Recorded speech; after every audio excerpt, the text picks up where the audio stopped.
Hey, it's Kathleen Burns-Kingsbury, and I'm here today with Breaking Money Silence, a segment aimed at empowering you to talk more openly and honestly about personal finance with your loved ones. This week, I want to talk to you about buying a house. It's a big purchase, and, all of us can find it really challenging, especially given the economy. While many people wait until they're in a committed relationship to purchase a home, it's an interesting fact that 24% of home buyers in the United States are single. And 17% of these buyers are single women. Only 7% are single men.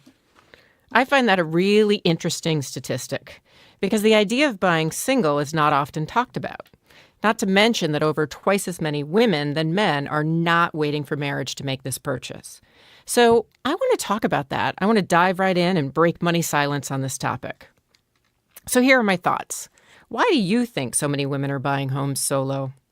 Could it be that these women witness their mothers being financially dependent on their fathers, only to end up divorced and struggling?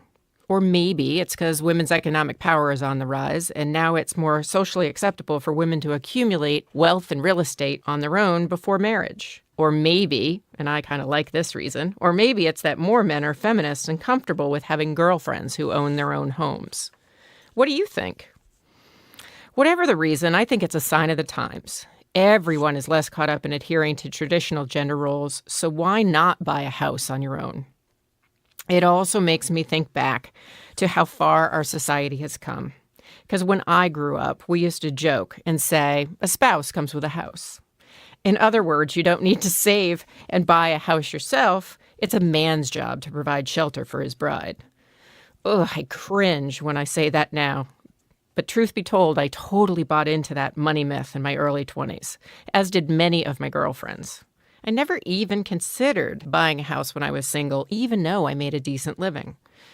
Which was too bad, because when I met my husband, he had debt and a bad credit rating. Hey, he had other redeeming qualities, and still does, but financial fitness at the time was certainly not one of them. The money myth a spouse comes with a house also negatively hurts men.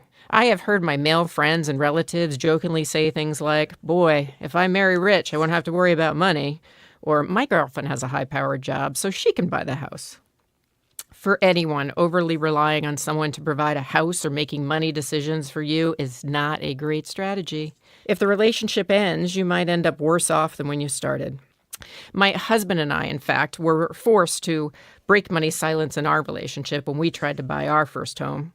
It turned out that his bad credit rating and buying a home together was impossible. The idea of purchasing a home myself came up, but after many money conversations, we decided to wait until we were married.